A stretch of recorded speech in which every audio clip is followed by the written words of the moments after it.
Moi kaikki! Tänään puhutaan mielenterveydestä. Mikä on mielenterveys? Mielenterveys tarkoittaa mental health. Eli mieli on mind ja terveys tarkoittaa health. Mielen, minds, so the N at the end of mielen means possessive form. The mind's health, mental health, mielenterveys. Tämä aihe ehdotettiin mulle ja mä mietin, että tämä on tosi mielenkiintoinen ja tärkeä aihe. Jos ette tienneet, niin mä en opiskellut opettajaksi koulussa. Mä opiskelin ensin psykologiaa 4 vuotta Skotlannissa ja sitten mä muutin takaisin Suomeen. Mä muutin Turkuun ja tein siellä mun maisteritutkinnon 2 vuotta ja mä opiskelin siellä neurotiedettä. Eli mun tausta on itse asiassa psykologiassa ja neurotieteessä.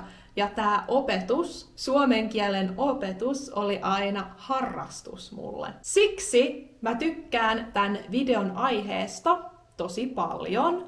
Ja tässä videossa me käydään yhdessä läpi mielenterveyteen liittyvää sanastoa. Itse asiassa mulle tulee aika usein viestejä ihmisiltä, jotka asuvat Suomessa ja ovat joko sairaanhoitajia tai ovat töissä jossain terveyteen liittyvässä ammatissa. Sitten he kysyvät multa, että miten he voivat harjoitella terveyssanastoa. Mä itse pidän yksityistunteja iTalkissa, mutta jos olet sairaanhoitaja ja haluat nimenomaan harjoitella työaiheisia sanoja, fraaseja ja miten puhua potilaan tai omaisten kanssa, niin mä löysin yhden profiilin iTalkissa ja hänen nimi on Maureen ja hän sanoo profiilissaan, että se specialize in practical Finnish for workplaces, especially healthcare. Hänellä on siis kokemusta terveysalalta ja jos katsotte hänen profiilia, niin näette, että hänellä on paljon vapaita aikoja ja hänellä on uusi kurssi, joka on just teille, jotka ovat töissä in the healthcare field. Your first Finnish words at work for healthcare staff. Hänellä on myös Gain Confidence in Finnish Speaking, ja jos olette opiskelijoita, niin hänellä on opiskelija-alennuksia tälle kurssille. Niin jos tämä kiinnostaa juuri sinua, niin voitte klikata tuota linkkiä tuolla alhaalta. Se vie teidät tonne iTalkin nettisivuille, ja sieltä te voitte löytää mut, Maureenin tai jonkun muun opettajan, jolta te voitte varata tunteja. Jos tämä olisi teidän ensimmäinen iTalki-tunti, niin jos käytätte tätä koodia, niin saatte 5 euron alennuksen. Jos ostatte tunnin, joka maksaa yli 10 euroa, niin tämä on teille, jotka ei ole vielä kokeillut iTalkia ennen. Mutta siirrytään eteenpäin ja puhutaan enemmän mielenterveydestä. Ja mikä mielenterveys oikein on? WHO, joka suomeksi on maailman terveysjärjestö, niin he kuvailee mielenterveyttä näillä sanoilla. Mielenterveys on hyvinvoinnin tila, jossa ihminen pystyy näkemään omat kykynsä ja selviytymään elämään kuuluvissa haasteissa sekä työskentelemään ja ottamaan osaa yhteisönsä toimintaan. Mitä tämä tarkoittaa? Käydään tämä läpi. Me käytiin jo läpi tämä sana mielenterveys. Muistatteko, mitä se tarkoittaa? Mielenterveys on mental health. Ja se on hyvinvoinnin tila, eli hyvinvointi on well-being. Hyvä. Vointi on how you feel. Jos on hyvävointi, you feel good. You're in a good state. Jos on huonovointi, you feel bad. Eli hyvinvointi on well-being.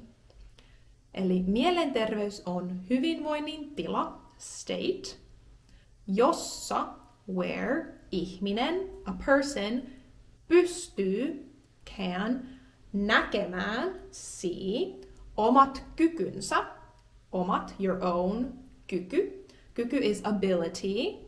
Ja selviytymään, selvitä is to survive, elämään kuuluvissa haasteissa. So the challenges that are part of life. So elämä on life, kuuluvissa, that belong to, that is part of, haasteissa, challenges, sekä, as well as, työskentelemään, to work on, ja ottamaan, take, ottamaan osaa, to take part, yhteisönsä toimintaan, to take part in the functions of society. So yhteisö is society, toimintaan is like different functions. Eli semmoinen oli tämän maailman terveysjärjestön kuvailu mielenterveydestä. Eli tässä videossa mä puhun enemmän positiivisista asioista. Eli miten mielenterveyttä voi parantaa ja mitkä asiat on tosi tärkeitä mielenterveydelle. Sitten, jos tämä aihe on kiinnostava, voitte tykätä tästä videosta tai kommentoikaa ja mä voin tehdä kakkososan, jossa puhun enemmän mielenterveyden ongelmista ja sanastoa, jotka liittyy siihen. Eli ehkä vähän negatiivisemmista asioista, mutta tämä video keskitytään enemmän mielenterveyteen ja hyviin asioihin.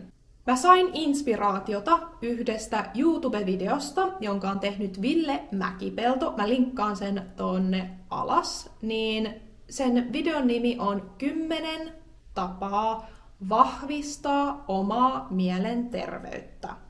Eli tää video on kokonaan suomeksi, mutta voi laittaa, jos menee sinne videon ja haluaa tietää lisää tästä aiheesta ja kuunnella enemmän suomea, niin voitte mennä sinne videoon ja laittaa autotekstityksen, eli automaattitekstityksen englanniksi, niin se on yllättävän hyvä. Niin se laajentaa näitä pointteja, jotka mä oon ottanut tästä videosta. Eli siinä videossa Ville koosti 10 asiaa, jotka on todella tärkeitä hyvälle mielenterveydelle. Ensimmäinen asia on terveet elämäntavat. Terveet on healthy. Terve is to be healthy. Mä olen terve. I am healthy. Terveet elämäntavat. Elämä, again, is life. Ja tavat on habits. So, directly translated, this means healthy life habits.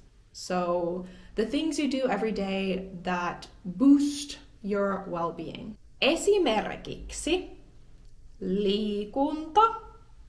Liikunta on physical activity, exercise. Liikunta.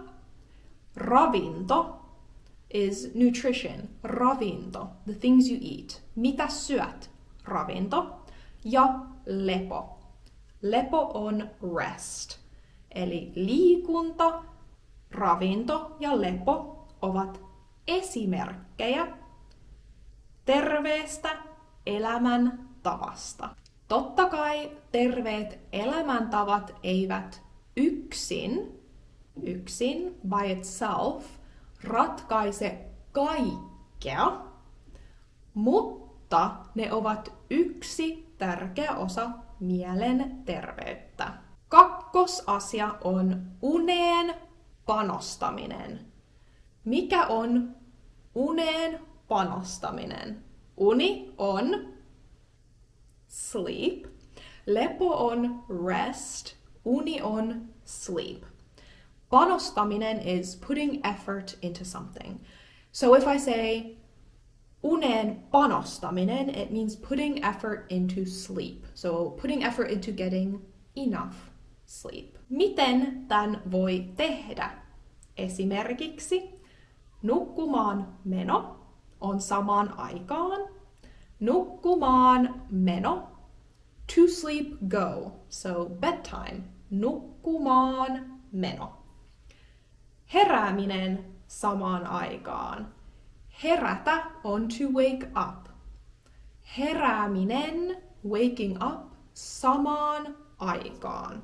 Aika, time, at the same time, samaan aikaan. Eli jos on säännöllinen unirytmi, se vaikuttaa positiivisesti uneen ja jaksamiseen. Suomen kielessä sana jaksaminen is to... I mentioned this in the video that I made about Finnish words that don't have a direct translation in English, but it roughly translates to something like having the stamina or the ability to have energy for the day or to just have energy to do things. That is called jaksaminen. So säännöllinen means regular. When you do things at a specific time, like I watch YouTube videos every Friday at 8 p.m. That is called säännöllinen YouTube-videoiden katsominen. So here, säännöllinen unirytmi means regular sleeping rhythm or sleeping schedule. Numero 3 on itsetuntemuksen lisääminen. Lisääminen on increase. Itsetuntemuksen, itse is self. Tuntemuksen is knowledge. So increasing knowledge about yourself. Itsetuntemus tarkoittaa, että tunnet itsesi. Ihmiset ovat erilaisia ja se, mikä toimii yhdelle ihmiselle, ei aina toimi muille. Tai sinulle. Tai mulle. Mitkä asiat kuormittavat sinua? Kuormittaa is what things deplete you, make you feel tired and stressed or like really burdened. Mitkä asiat kuormittavat sinua? It could be different between you and I. What are the things that kuormittaa minua? On the other hand, mitkä asiat ovat sulle voimavaroja? Voima is like strength, power. What gives you the strength? What gives you power? What gives you energy? Mitkä asiat antavat sulle voimavaroja? Kun tunnet itsesi paremmin, voit rakentaa elämän, joka tukee sun omaa hyvinvointia. So here, rakentaa is to build, elämä, life, joka tukee, that supports sun, your, omaa, your own, hyvinvointia, well-being. Numero 4 on arvojen mukainen elämä. Arvo tarkoittaa values. Eli living according to your values. Arvojen, values, mukainen elämä. A life that is in alignment with your values. Eli arvot ovat asioita, jotka ovat sulle oikeasti tärkeitä. Arvo voi olla esimerkiksi oppiminen, rakkaus, oikeudenmukaisuus, luovuus, ympäristö, hyvän tahtoisuus. Arvojen mukainen elämä tarkoittaa, että elät elämää näiden asioiden suuntaan. Numero 5 on psykologinen joustavuus. Psychological flexibility. I actually did my dissertation about this topic. My bachelor's dissertation was on a branch of psychological flexibility, so this is a topic I enjoy a lot. In Finnish we would say psykologinen joustavuus. Psykologinen joustavuus on myös taito. It's a skill, taito. Ja se tarkoittaa very simplified, että pystyy elää arvojen mukaista elämää, vaikka tunteet ovat vaikeita, elämäntilanteet muuttuvat, jokin häiritsee, ja jos on joustavampi mieli, yleensä sitä parempi mielenterveys sulla on. Numero 6 on tunnetaitojen opettelu. Tunne means a feeling. Taitojen, we already had the word taito, which means skill. Opettelu, learning.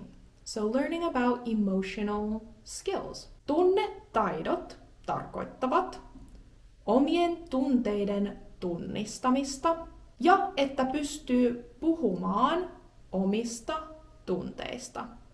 Kun tunteelle antaa nimen, se on jo voimakas työkalu itselle. Numero 7. Rakentavat ihmissuhteet. Rakentavat, things that build up, so constructive, that's the word. Rakentavat is constructive, ihminen, person, people. Suhteet, ihmissuhteet means relationships. So healthy and constructive relationships on rakentavat ihmissuhteet. Ja totta kai rakentavat ihmissuhteet tukevat, supports, mielen terveyttä. Numero 8 on musiikki ja taide. Musiikki, music, ja taide, art. Musiikki ja taide vaikuttavat hyvinvointiin monella tavalla. Ne stimuloivat aivoja. Ne voi myös auttaa keskittymään ja niitä myös voi käyttää auttamaan erilaisissa muistisairauksissa. Taide voi myös siirtää huomion pois itsestä ja auttaa näkemään maailman laajemmasta näkökulmasta. Taide is art. Voi siirtää huomion, can move your attention, huomio is attention, pois, away, itsestä, from yourself, ja, and, auttaa, to help, näkemään, to see, maailman, the world, laajemmasta, from a more broad näkökulmasta, from a broader perspective. So näkökulma is like perspective, point of view. Numero 9, rauhoittuminen ja pysähtyminen. Eli rauhoittuminen on to calm down, calming down. Ja pysähtyminen is to stop, like stopping, calming down and stopping. Monen ihmisen arki on ylivireistä. So arki means your everyday routine. So when in Finnish you talk about arki, it just means your normal everyday life, Monday to Friday. Your Monday to Friday would be your arki. Arkipäivä means Monday, Tuesday, Wednesday, Thursday, or Friday. Ylivireä means overstimulated. Yli, over, or up, over. Vireä means kind of stimulation. So if someone is ylivireä, it means overstimulated. Rauhoittuminen on tärkeää, koska silloin hermosto, your nervous system, ei ole koko ajan, the whole time, liian, too much, too aktiivinen, isn't too activated. Viimeinen asia, joka on tärkeä omalle mielenterveydelle, on itsemyötätunto. Itse, self, myötätunto. compassion. So self-compassion is itsemyötätunto. Itsemyötätunto tarkoittaa olla armollinen itseä kohtaan. Armollinen tarkoittaa gracious. So it means gracious towards yourself. Yksi harjoitus voi olla esimerkiksi, puhuisitko ystävällesi näin? Jos mietit, en sanoisi tämän, se on liian ilkeä, niin älä sano itsellesikään näin. Siinä oli nämä 10 mielenterveyden tärkeää pykälää. Jos haluat kuunnella näistä 10 aiheesta enemmän suomeksi, niin käykää tsekkaamassa Ville Mäkipellon YouTube-videon, josta mä poimin nämä 10 asiaa. Mutta kiitos paljon, kun katsoitte tämän videon ja nähdään ensi videossa. Moikka!